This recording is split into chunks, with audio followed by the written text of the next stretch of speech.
Yes, well, as we get older and older, I'm 77 right now. You can't live forever, you know. So if this procedure I'm going to have to clean the blood doesn't work, then I've got probably a few more months to make it before my kidneys shut down, you know. So that's kind of why I'm kind of going along with the interview at this time. You're seeing that what you went through is just too important for people not to know about. Yeah. Yeah. Can you just, can we start at the beginning with your military career and just walk through what exactly your experiences were? Was drafted into the military and got into the U.S. Army. After that, I was sent to the Signal Training Center in eastern United States. What year would this be? 58. I went through the Signal Training course. And at that time, I went through the radio teletype course and also the cryptography course, crypto. They had 5 instructors that were getting out of military service. So they pulled the top 5 students, and I was 3rd in the class. So I got pulled as an instructor. Now, were you at this time also working yet for CIA? No. Not yet? No.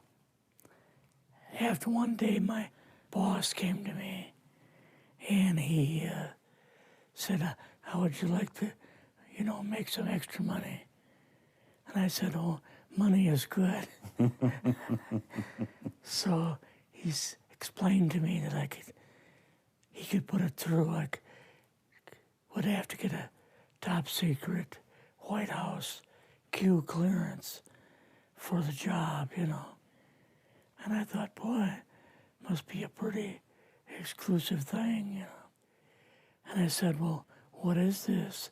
And he said that I'm director for the CIA for Eastern United States, And I said, oh, I didn't know that. And he said, you weren't supposed to. After about 6 weeks, my security clearance came through, and I got my CIA card. It was an ID card, like a credit card, where I could just go up to the door and slice it, walk right in. And my name at that time, I used a artificial name too. Never used my real name. I started working with him on the project he was on, and that was Project Blue Book, which was kind of partially a fraud. You're saying some of the Blue Book cases were completely fictitious? Yes. But the cases that we got came from, I think it was Fort Belvoir, Maryland. Fort Belvoir? Yeah. And it didn't come from the Pentagon, or it didn't come from CIA headquarters. But we would get reports about a certain sighting that they had in Mexico or Italy or something like that. And then we had people that would follow through on it, that would go out and interview the people to see if they were nutcases or if it was real, So they'd be going overseas frequently? Yeah, I wasn't, but I always stayed statewide. But the people we had working with us from the CIA would do that. We would get like a new report probably a couple times a week.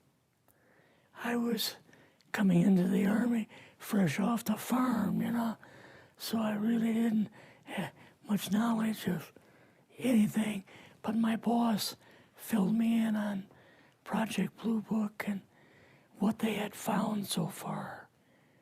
as far as grays and aliens and the Roswell incident. How did you feel when this first got dumped on you? When you first learned about this? I was just kind of overwhelmed with all of this, you know. And I said to him, I don't know if I'm going to be able to be a judge of this type of thing. What's real, what's not, when I don't have much knowledge of it, you know. So... What did he say? He said, well, we have to build the information as we go, and you'll see how this thing is working out. And then the other thing is, of course, you really weren't able to tell family or close friends, obviously. No, I couldn't tell anybody. In fact, I had to take a vow that I wouldn't tell anybody. A lot of it for 40 years, and more of it for 50 years, which is up in 2010. You're doing all this crypto work. You're looking at images, photographs, video. It's 1958, maybe the fall of 58. What happened after this? At that time, the Project Blue Book thing kind of went pot, you know. If you remember, back in those days, they kind of declared it as a nothing, you know. Mm-hmm.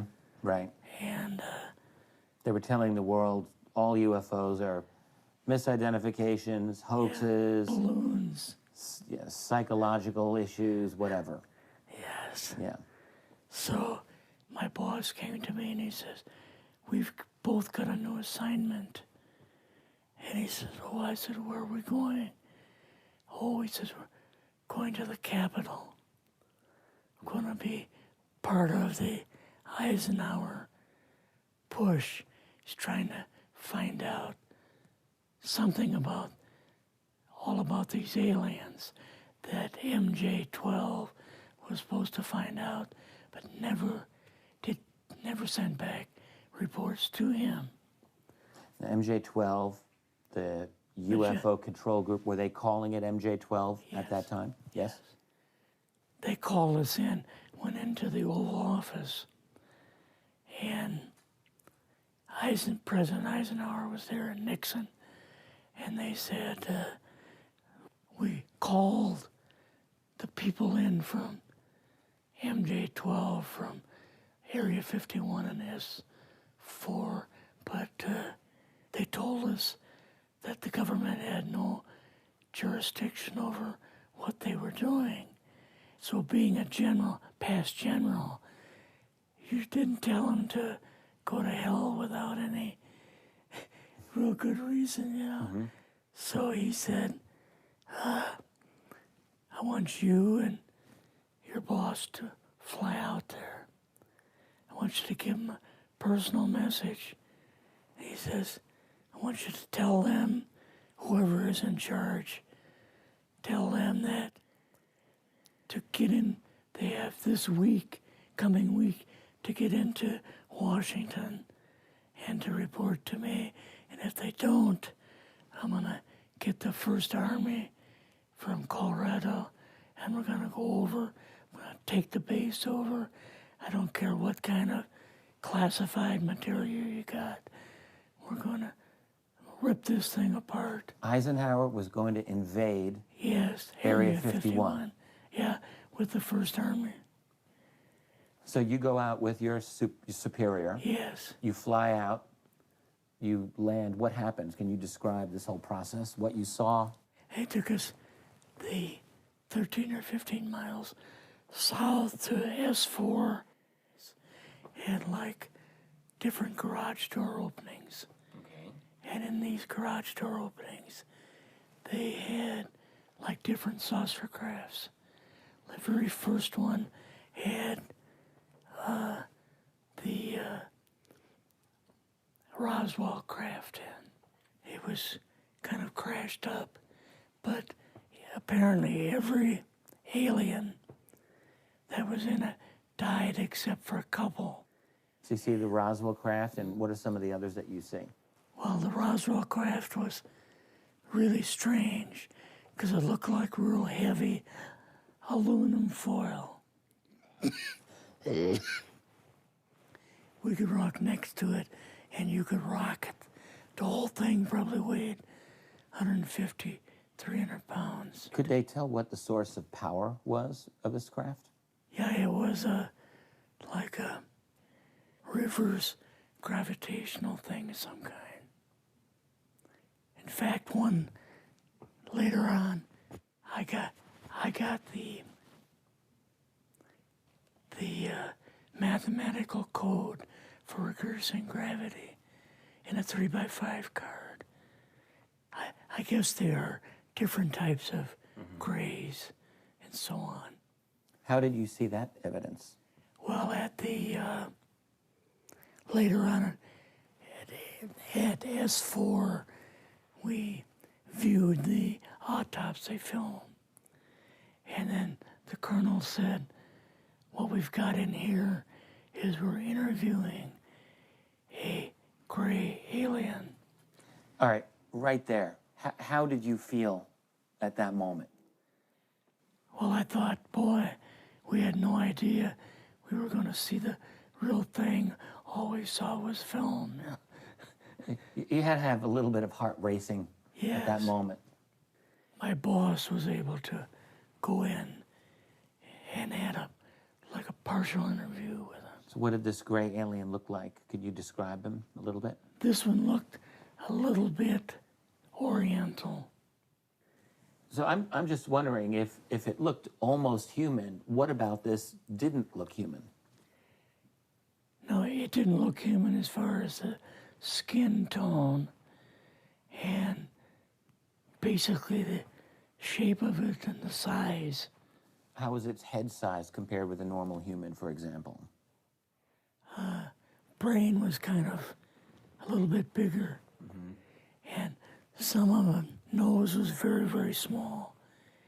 And the ears were just like holes. Mouth was very small.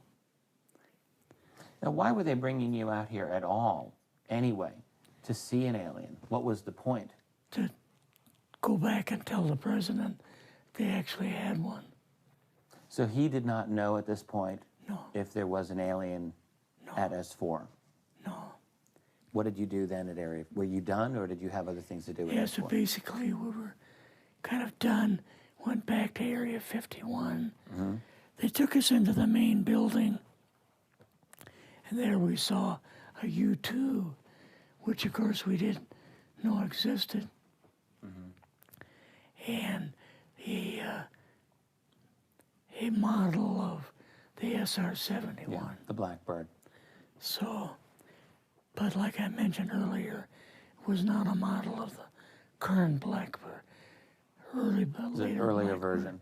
but an early version. Did you go directly to Washington after this? Yes. Or did you go somewhere else? How did they get, did you fly regular airline or? We flew back to the commuter plane back to the air base, and then took President Eisenhower's Lockheed Electra back to Washington. You and your supervisor, Yeah. superior officer, and now you're meeting with the president? Yes. Can you describe this? Well, we met with him in, the second story of the old OSS warehouse building. And Eisenhower and Nixon were there, and also Hoover was there. So he asked us what was going on, and we told him about the alien, the whole situation, and the black projects and so on. And he was just totally shocked. He appeared for the first time to be worried. You know, like he was worried.